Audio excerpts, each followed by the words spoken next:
Bonjour, aujourd'hui je vais vous parler des plantes et la reconnaissance des végétaux.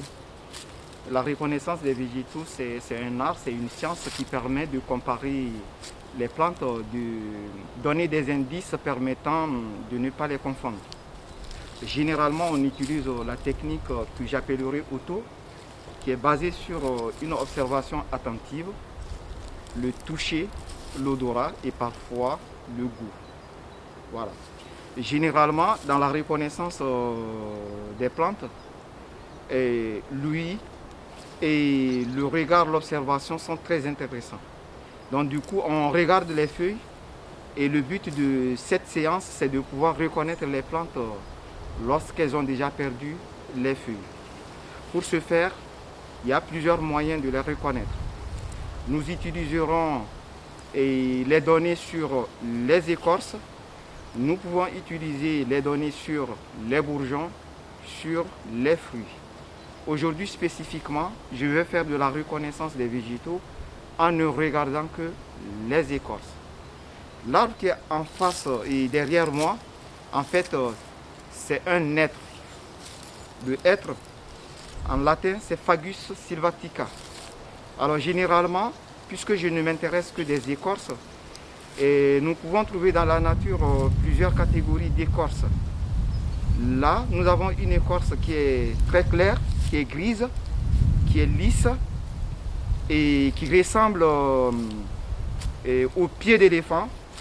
Et si on se rapproche, on verra aussi que les racines qui s'ancrent au niveau du sol ressemblent au pied d'éléphant. Et voilà. L'arbre respire. L'arbre peut respirer par les feuilles, par les racines et par l'écorce. Donc sur l'écorce de cet arbre, nous allons remarquer qu'il y a des parties qui sont ouvertes. Ces parties ouvertes s'appellent des lenticelles et les lenticelles vont permettre à l'arbre de respirer.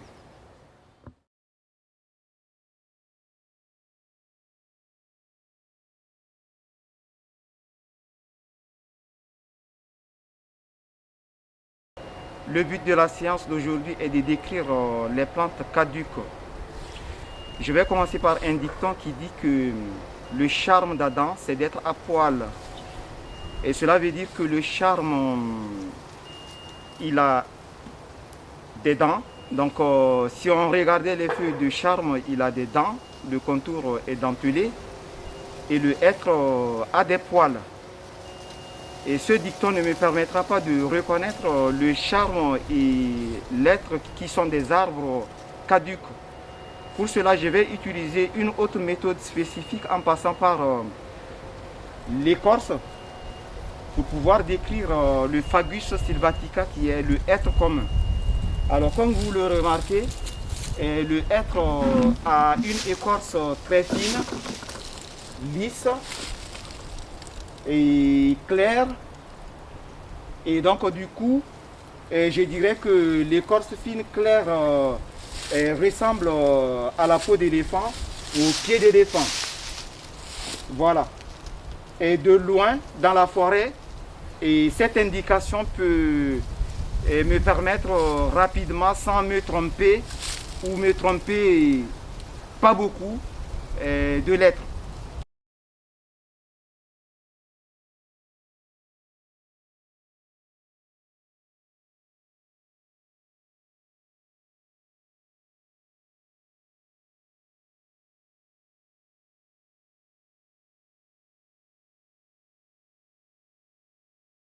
Si tout à l'heure nous avons parlé de Fagus sylvatica qui avait une écorce fine et claire et je tiens dans mes mains les rameaux de cet arbre et ces rameaux sont caractéristiques bien connus, jaunes avec des bourgeons alternes. Donc il s'agit du Salix babylonica dit sol pleureur.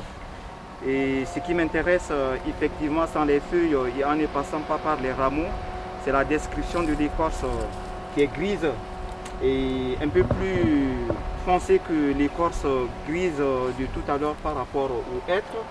Et voilà, l'écorce est beaucoup crevassée et pour ne pas dire que les crevasses sont profondes.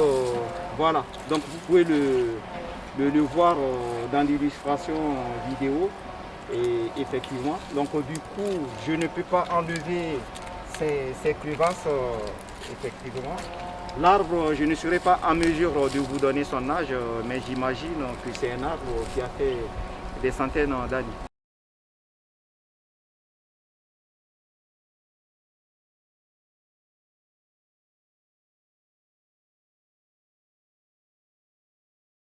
Après avoir vu les caducs feuillus, donc du coup des arbres qui présentent des feuilles larges, je suis en face d'un conifère qui s'appelle le Taxodium distichum, c'est-à-dire le cyprès chauve. Nous avons choisi de parler des écorces. Donc du coup, je vais voir une troisième écorce qui est totalement différente des deux autres arbres. Et le cyprès chauve a une écorce spongieuse qui se détache longitudinalement, c'est-à-dire des petites plaques que je suis en train d'enlever qui se voient et qui peuvent se détacher. Et voilà, c'est les seuls indices que je peux donner.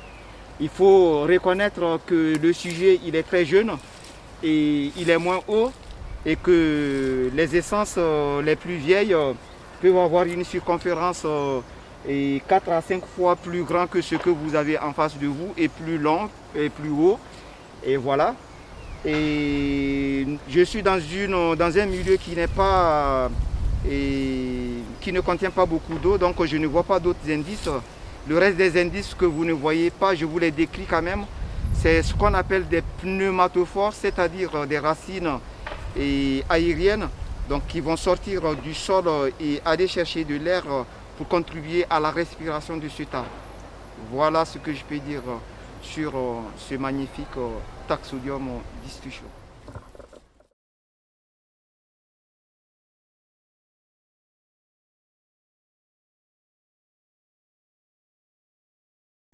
Nous continuons l'exploration de la reconnaissance des végétaux par les écorces.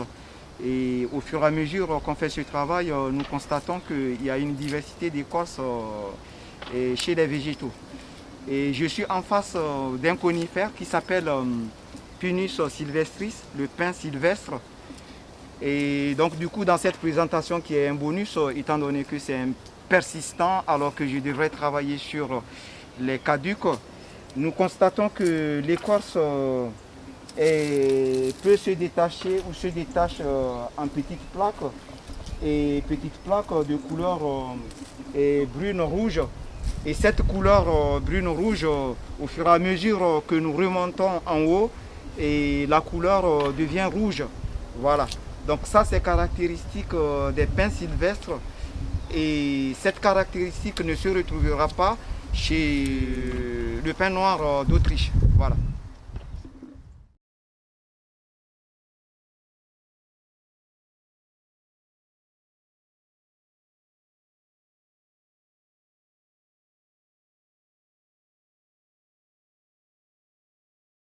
Je ne prétends pas connaître toutes les écorces des arbres du monde, mais je suis en face d'un chêne rouge d'Amérique qui est le Quercus rubra. Donc j'ai quelques feuilles, étant donné qu'il est caduc, qui sont au sol, qui ne sont pas encore décomposées. Et le but étant de décrire l'écorce de cet arbre. Cet arbre a une écorce lisse au jeune âge. Et puis au fur et à mesure qu'il grandit, il commence à faire des fissures qui sont larges et qui sont peu profondes. Et au fur et à mesure qu'il devient encore plus vieux, les fissures vont devenir profondes. Donc là actuellement, il n'est pas encore vieux. Les fissures commencent à se faire voir et elles sont larges. Au fur et à mesure qu'il grandit, elles vont devenir plus larges et plus profondes. Voilà ce que je peux dire sur le chêne rouge d'Amérique. Voilà.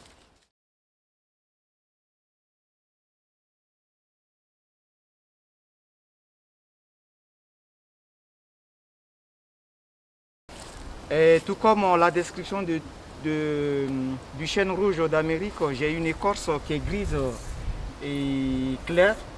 Et le sujet est un peu âgé. Et à son jeune âge, l'écorce était lisse. Et au fur et à mesure qu'il prend l'âge, l'écorce commence à se fissurer. Et cette écorce ne se fissure pas profondément comme le chêne rouge d'Amérique. Et les fissures sont moins larges. Voilà ce que je peux dire sur cet arbre. Cet arbre s'appelle Acer negondo, c'est-à-dire l'érable à feuilles de frêne, ou bien érable negondo. Voilà, c'est un caduc.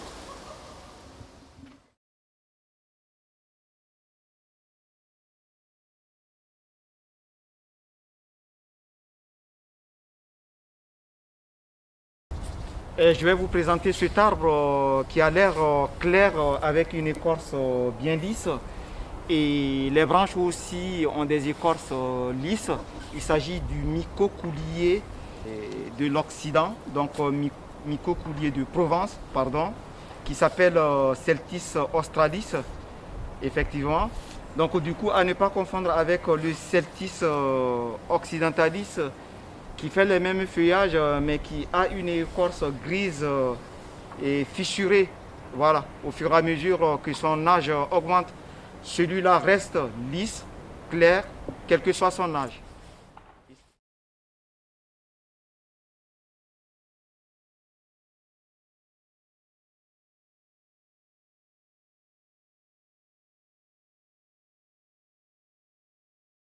Bon, je suis devant un arbre qui a les rameaux pleureurs, donc descendants, et avec une écorce blanche et des verrues.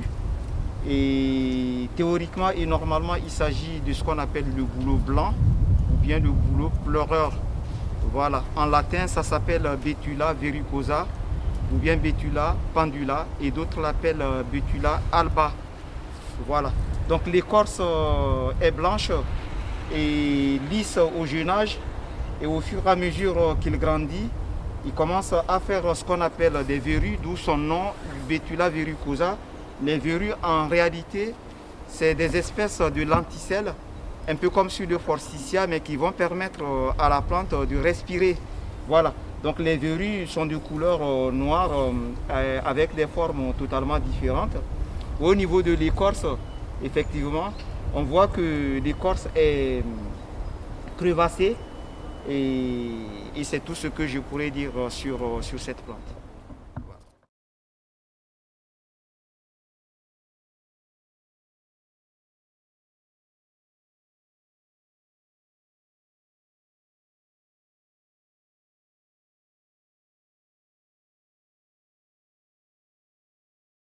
La présentation de cet arbre se fera en deux étapes. Premièrement, je vais décrire celui-là et on reverra un autre pour finir la description. Donc, la reconnaissance des plantes, c'est une patience. Il faut suivre les plantes en fonction de leur âge. Donc, j'ai en face de moi un peuplier blanc et qui se fait remarquer par rapport au tronc et une partie du tronc qui est blanc et l'écorce des branches est blanche. Donc je n'ai pas les feuilles, c'est une plante caduque. Je ne vais pas faire la description par les feuilles. Et ce qu'il faut remarquer, c'est que si on regarde à partir de 3 mètres, on remarque qu'il y a des espèces de losanges en noir qui sont des lenticelles permettant à la plante de respirer. Et donc au jeune âge, le peuplier blanc appelé Populus alba a une écorce qui est lisse, blanchâtre, et au fur et à mesure que l'arbre vieillit, il peut se fissurer comme on le voit ici, effectivement. Donc il s'est fissuré, il a perdu la couleur blanche, et donc du coup il devient gris foncé. Et effectivement, on fera la comparaison avec un qui est plus jeune et qui présente des lenticelles avec l'écorce très lisse au départ du sol. Nous avons décrit tout à l'heure Populus alba, c'est-à-dire le peuplier blanc. Tout comme son nom l'indique, l'écorce est blanche. Elle est généralement lisse, tout en regardant l'arbre entier, elle est lisse.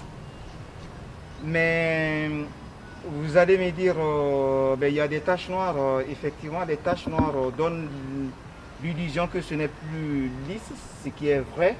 Les taches noires sont des lenticelles. Ils ont la forme de losange généralement. Et les lenticelles, comme nous l'avons dit, ils permettent à la plante de respirer. Voilà. C'est un jeune arbre, et comparé aux arbres du même type qu'on a regardé tout à l'heure, qui sont un peu plus vieux et qui commençaient à se fissurer et à partir de la base jusqu'à une hauteur de 1,50 m. Donc celui-là est plus jeune. Plus tard, il aura les mêmes fissures que ceux qu'on a observés.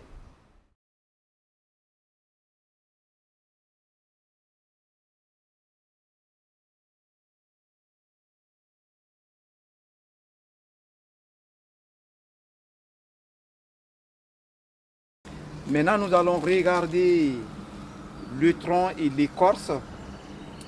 Nous remarquons que l'écorce normalement est lisse. Par contre, avec l'âge, c'est une écorce qui s'exfolie, c'est-à-dire elle se fend de façon verticale et elle a tendance à faire un peu comme les plaques du platane. Ces écorces peuvent s'enrouler de façon horizontale, donc s'enlever. Mais par contre, la caractéristique de ce glédicia est d'avoir l'écorce assez dure. Donc c'est un peu difficile de l'enlever. Il est bien plaqué et solidement. Voilà. Il a la possibilité aussi de faire des rejetons. Donc c'est une plante qui peut bourgeonner, qui peut drageonner, pardon. Et donc du coup vous avez un rejet qui est déjà très grand avec des épines assez puissantes, assez longues, juste derrière de l'arbre principal.